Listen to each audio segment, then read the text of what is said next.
Hello everybody, Ian Robinson here. I want to explain something else about Makes You Wonder. That is some of these small group resources that are not intended for church groups but for non-church groups.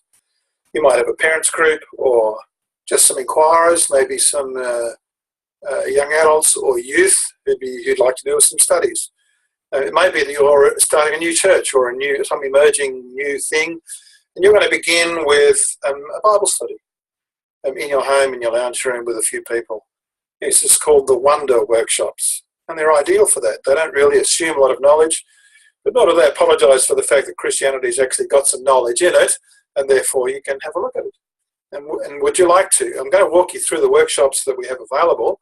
There are 4 at the moment, 4 series, and each one's 5 or 6 studies. So I don't know what your situation is, 1 each week, 1 each fortnight. Maybe you've got a church camp where you're taking everybody away to the beach and they're interested to look at this stuff. And I know there are other things that you could do. You could do Alpha, you could do Living the Questions, you could do Exploring Christianity, or I don't know, how many are there? I think there's a few, and you can do those as well. The reason I've written Wonder Workshops is because they start somewhere else, and this might appeal to your group or be a better place to start before you go on to the other ones. I'm not against any of them. But that's just, the secret of it is contained in that Bible study in this story called Turn the Page. And that is that the New Testament respects that some people start with a much more pro-religious starting point or experience, and some people start heading in the other direction, and they're not looking for religion for anything. So Wonder Workshops are on this side of the paradigm. Let me just show you the stuff. Wonder.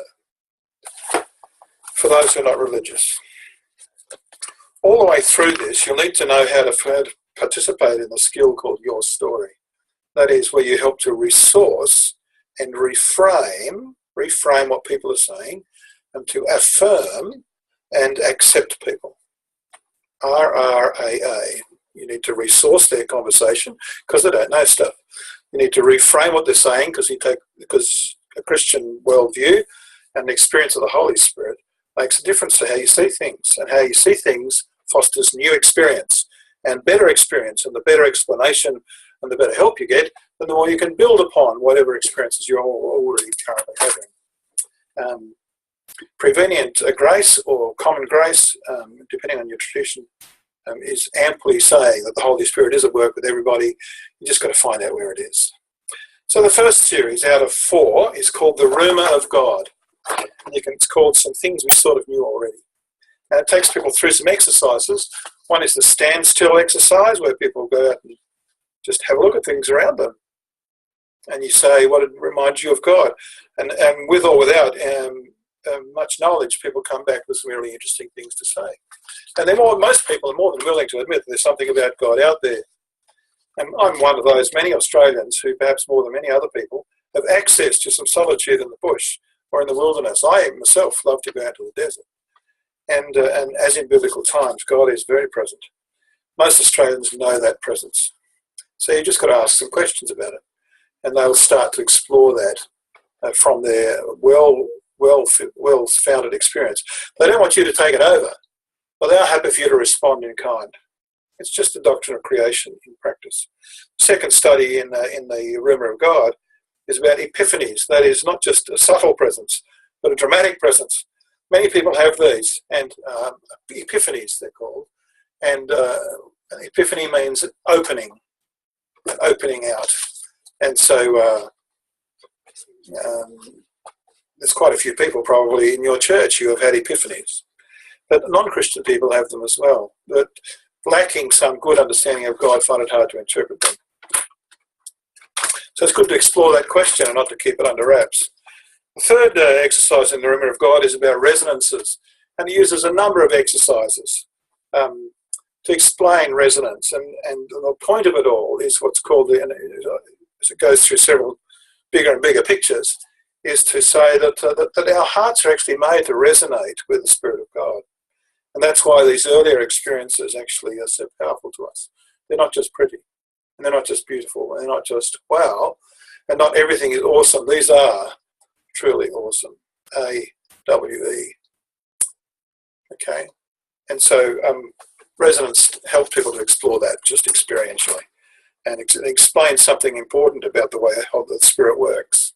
And it's just done by analogy, that's all. The fifth is the smell of God, and that it asks people for our experiences that brought them to a standstill and puts them somehow in touch with transcendence. And Imago does the opposite. Imago does the opposite. It's, both of these are very powerful exercises. Imago is a Latin word for the image. Human beings are made in the image of God.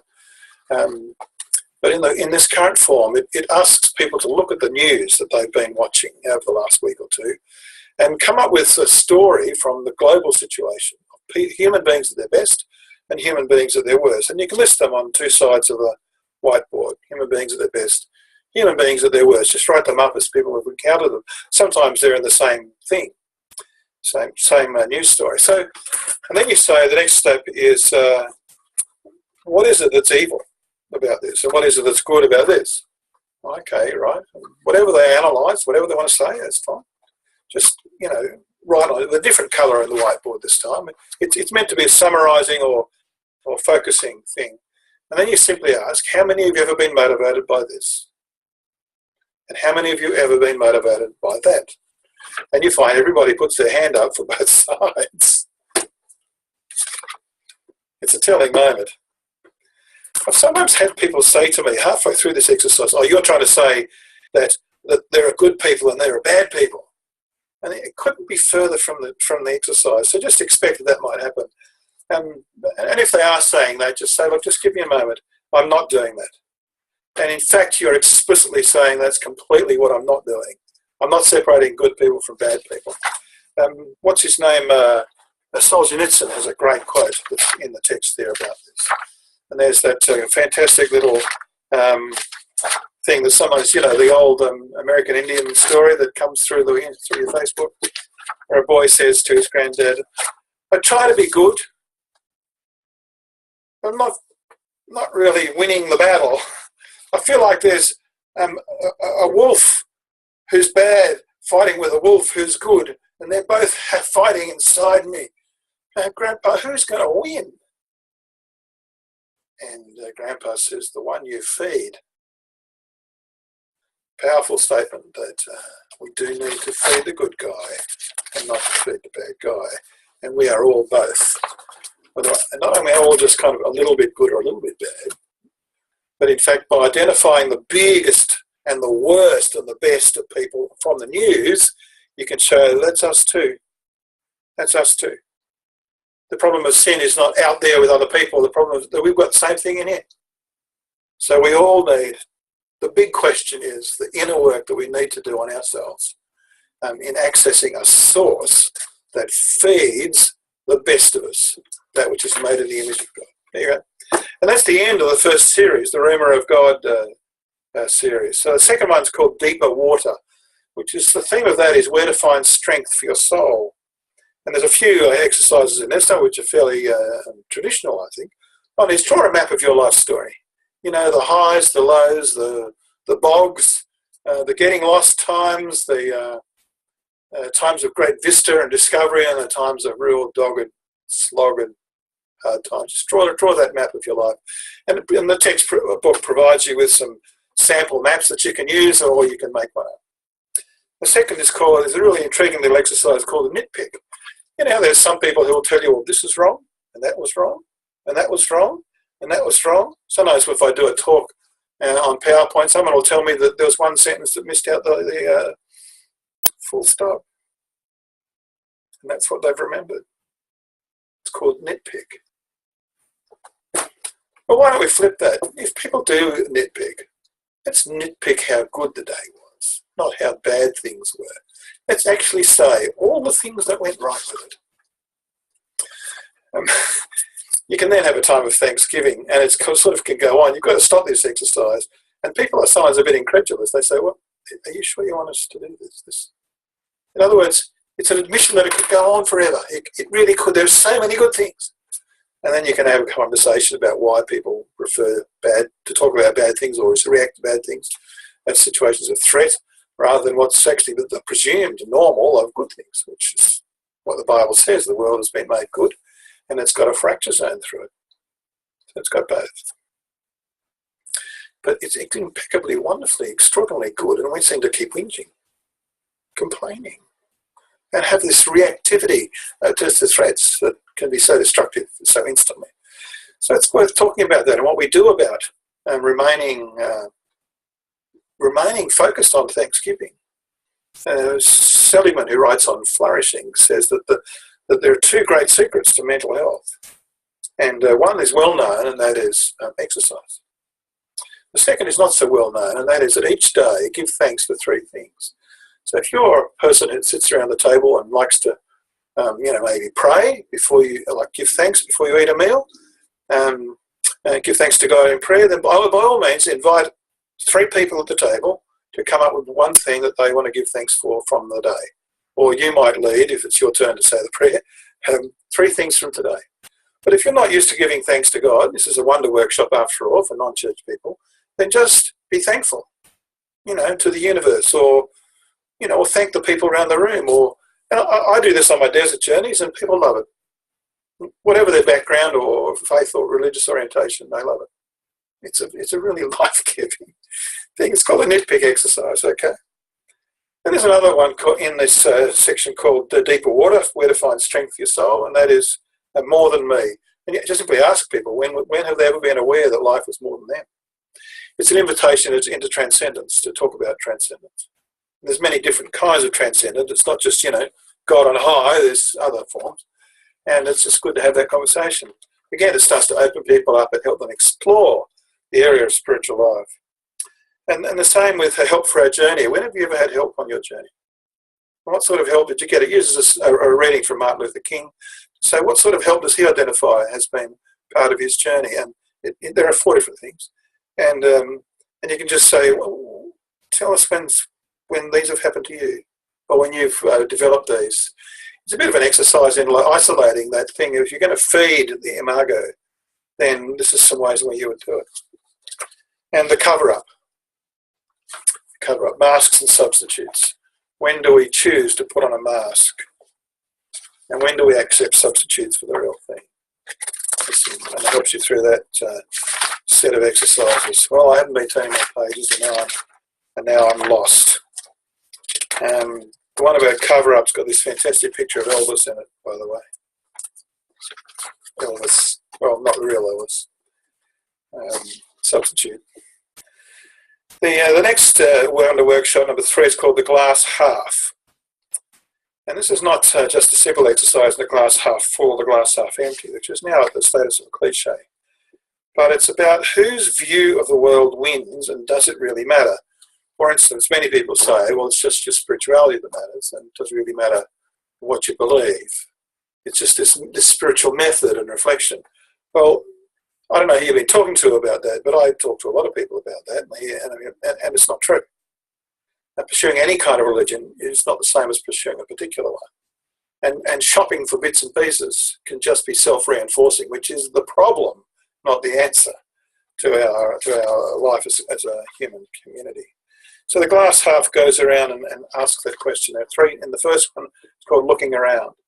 And it looks in 3 different directions for the worldview of those people.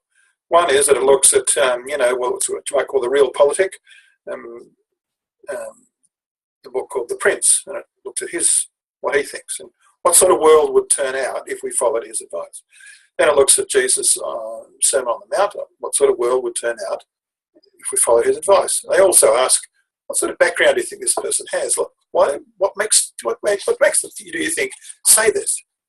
And the third is an Australian actor named Tim Minchin, who's got a very famous atheist position, and he's got this fantastic speech which he gave the university where I used to be, where he received an honorary doctorate for his brilliance in music. It's definitely brilliant. But when he played in Jesus Christ Superstar, he played the part of Judas, and I think that's the position he's taking in his life. He loves that. He loves to have an anti-Christian position. But he's so lovely, and he's so funny, and he's so talented, and he's so smart, And gee, I'd love to have dinner with him. He's a great sounding guy. But you ask the same questions of him. What's behind this? What do you think? What sort of world does he think this is? And what would turn out if we all did that? Well, there'd be some good things, isn't it? Good things. It just puts, 3 alternatives before you to talk about. You don't have to come to the same conclusion in this wonder workshop. But my goodness, it's really interesting to put the 3 together and to realise that actually it does matter what you believe. It really does. The second exercise in the glass half workshop, workshop number 3, is called the parent trap. And it asks people to look at their experience of being parented and how they think God is the same or different from that. The reason I've done this is because quite often in ministry, I've, really getting down to some nitty-gritty as to why people don't want strength from God, is because they think God is like their parent. And I tell you, the truth is a lot more interesting and a lot nicer than that. I had a lot of work to do inside of me to get over that one, I can tell you. And I had, parents who loved me. What if your parents didn't love you? And you said God was Father. What would that go? Chink. What if they're abusive and you said, God is like a father or a mother? Let's get gender unspecific about it. Well, you'd still go, no thanks. And even say, well, Jesus is like your brother. How about that? No, I've got even worse. I happen to have a really wonderful brother, by the way. It's good to ask these questions. And it just helps people to, realise there's a distinction to be made. Because my experience is that we cannot but help project onto God the best and the worst of our own parenting experience. Okay? And it's good to make that distinction and to have that conversation. And there's other things that come from it as well. The 4th part of that is called fear of the fire. And it just uses fire as an analogy for God. And that's quite common in the Bible. And what functions does fire have for us? Well, one is it keeps us healthy because it cooks our food. Second, and it keeps us warm. So we need it. But the other is that it's dangerous. The very reason that makes it good for keeping food safe and keeping us warm is that it generates energy at a phenomenal rate, and that's what makes it burn us. So when we're bringing up children, we teach them how to make good use of the fire, how to turn on a kettle and not hurt themselves, how to sit by a fire but not go too close. And we teach them all kinds of lessons about this. So it's good to see God as this analogy of fire. That just because God can seem a bit scary doesn't mean to say you stay away, because he's like a fire. Okay. It also puts it in the context of other changes people need to make in their life. And there's always fear of change. We know that. So it says, well, the one way to understand this fear of change and the way in which we short-circuit ourselves, shoot ourselves in the foot is another analogy, is to say, well, we need to see that this is like fire. And there's a great poem on the back. Last part of this glass half thing is called Why Points. And it starts off by using the story of Arthur Skase and the way he wrote eternity on all those paving stones in the east coast of Australia for many years, and people wondered who it was. But it was his way, from his own experience of Christ, of putting out that message, where will you spend eternity? And it became famous, and at the turn of the millennium it was used up on the Harbour Bridge and lit fireworks. It's become iconic for that which is transcendent and wondrous of life. So you can ask questions about that. How do you account for our sense of destiny and of purpose and freedom? Another, how do you account for the shape of reality? Why is it that everything works good? How do you account for our sense of morality? Why does everybody think it's important to be faithful to friends and partners? Why do you think everybody thinks that good is good and bad is bad, except for a few psychopaths and necrophiliacs? Another is, how do you account for the miracles in history? Those things that are not explicable by normal process. Not just, things that were unusual. I don't mean to trivialise the word miracle, which I know. We've got a fridge sticker that says, live your life from miracle to miracle. It seems bizarre to me. I don't know what that means. I think it means, have a good life. But It's using the word miracle and trivializing it. I'm not using the word miracle in that sense. I really mean miracles. Stuff happens. So how do you explain it? Like, it's not nothing. So that asks people to consider again, particularly the miracles of Jesus. And how do you account for beauty? Why is it that beautiful things and wondrous things captivate us so deeply? Not just morality, not just stories, not just mystery of history, but and destiny. But why does it capture us so? It's not just about survival. It's not an evolutionary trend. It's about that which makes a life worth surviving for. It's about satisfaction. So there's a really profound questions you can ask people about. How do you account for that? And if you don't accept it, for me, like me, that it's of this wonderful personal God who has revealed himself in Jesus and whose presence is still able to be felt, how do you account for these things? Good questions, aren't they? They're the why points, and there's a bit of an exercise you can do there which helps lead you through them, not just to hit people over the head with your knowledge, but to actually work gradually through, not serving yourself, but reaching with good listening to the other person. But the last one to workshop is called Maxed Out. There you go, Maxed Out. It's a nice little pun, isn't it? And maxed out's in search of evidence. But it's about a faith that comes through doubts and questions. Doubts and questions. In other words, we need to actually make it clear that questions and doubts are most welcome. You don't get far in your faith if you don't do this. I don't know why people reject questions and doubts. And if you don't know the answer, you can say, whoa, that's a good one. I've no idea. What do you think? And you can go on with it. Quite often people already have most of their answer, but the rest is a bit of a blockage. And so this leads you through a whole lot of the really tough questions. And there's sort of, it sets it out to say there are only really 4 really tough questions or doubts. And one is about, if God is so good, why is there evil and suffering? If this is so true, why is there no proof? In the scientific sense. It actually ends up wondering what proof is anyway. And thirdly, if Christianity is so good for you, why is the church so hypocritical? Why has it done such terrible things in history? Which we do not turn around and say, oh, no, they haven't. Because, yes, they have. Yes, we have. And one day we may be recognised as having been a church that sided with the wrong people for too long. We're realising that about climate change now, for instance.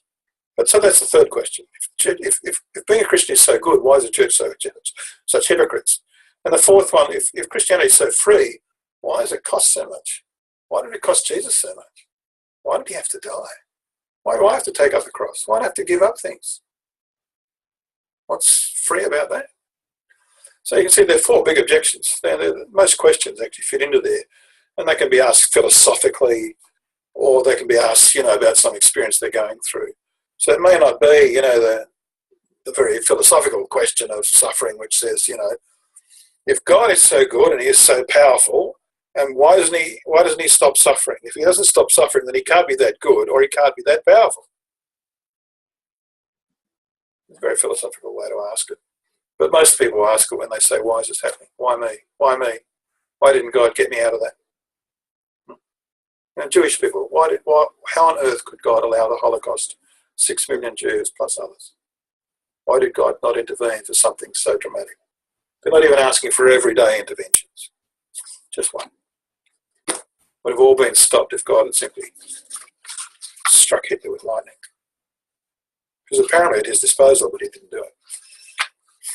Even attempts to assassinate Hitler failed. And for that, Dietrich Bonhoeffer, one of the great saints of that period, was executed with others. So, why doesn't God act? Well, of course, one of the answers to that is, of course, that's God's question to us. If you can see what's good, and you have at your disposal some resources, why don't you do about it? Why don't you do something about it?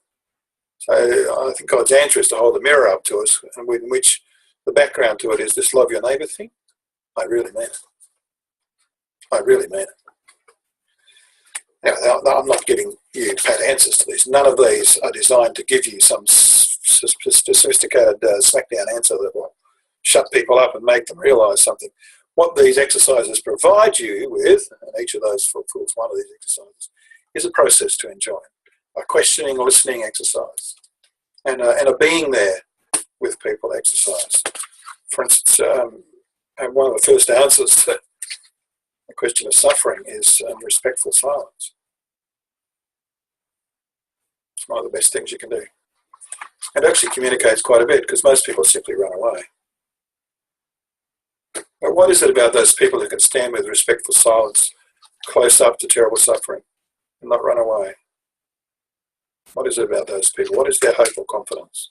So you're even standing there and not even ministering to yourself, saying something stupid, like we all do, and ministering to ourselves in that case. Keep looking after ourselves, comforting ourselves in the awkward moment. There are other processes that can be really helpful, and all of them by word and deed communicate very well. So that's what Max Doubt is about. There's a website by that name, which has all of these questions with lots of articles on it, and it refers it to you there. So those are the Wonder workshops. You can see they go from very experiential to much more thoughtful, debating, and there's a variety of them. You can pick and choose anything you like. But the idea is that they are all suitable for open inquiries.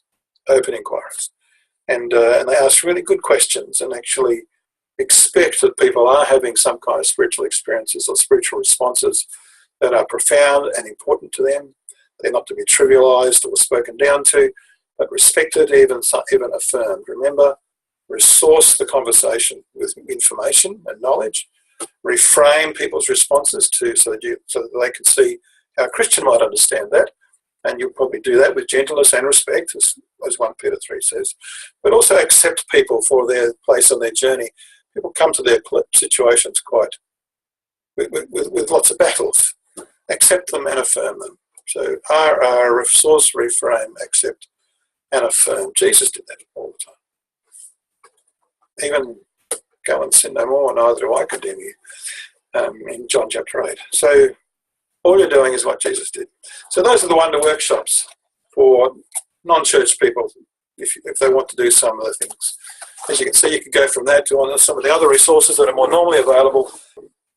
If you needed to, be in touch with me. The website Makes You Wonder will help you find me. If you have an experience of leading a group, I'd love to hear from you.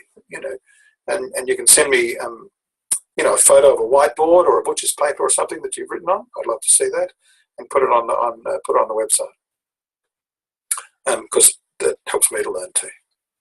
And I'm keen. Thanks for your attention. I hope you really enjoy helping people find out what makes them wonder.